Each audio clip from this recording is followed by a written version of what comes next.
ভাই বসে আছেন কে? ড্রোন দিয়ে একাই চলতেছে ভাই, আপনি কই? ড্রোন তো একাই চলবে, ঠিক আছে? এটা হলো 2 অ্যাক্সেস গিম্বলের ড্রোন ভাই, ঠিক আছে? ড্রোন একাই চলবে, এটা হলো 2 অ্যাক্সেস গিম্বলের ড্রোন। আর এই ড্রোন যারা আমাদের কাছ থেকে নেবেন, একদম আবারও নতুন লুকে চলে আসছে ড্রোন বাংলা বিডিতে।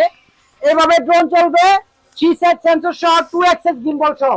2 অ্যাক্সেস গিম্বল কোনটাকে বলে আমি আপনাদের দেখায় দেই। এই যে দেখেন, একটু অপেক্ষা করেন, আমি দেখায় দিচ্ছি। এই যে দেখেন, এটা কিন্তু আপনার এই যে এইদিকে মুভিং হবে, আবার মনে করেন এইদিকে মুভিং হবে, এটাকে বলে 2 অ্যাক্সেস। আবার হলো আপনার এই নিচে হবে, উপরে হবে, দেখছেন ভাইয়া? আর এই ড্রোন অনেকে ভাবতে পারেন ভাই এটার দাম তো ভাই 15-20 হাজার টাকা হবে। 15-20 হাজার টাকা এটার দাম নিব না, এটা শুধু আমার ভিউয়ারদের শখ পূরণ করবো। আজকে এটার দাম দিব মাত্র 7,000 টাকা। যারা নেবেন শুধু আমাদের স্ক্রিনে দেওয়া নম্বরে যোগাযোগ করবেন। 300 টাকার বিনিময়ে আপনার একদম টেকনাফ থেকে তেতুলিয়া কোন জায়গায় নেবেন, একদম গ্রামে আপনার ঘরে দিয়ে আসবে, হোম ডেলিভারি, ঠিক আছে? মাত্র 300 টাকা অ্যাডভান্সের বিনিময়ে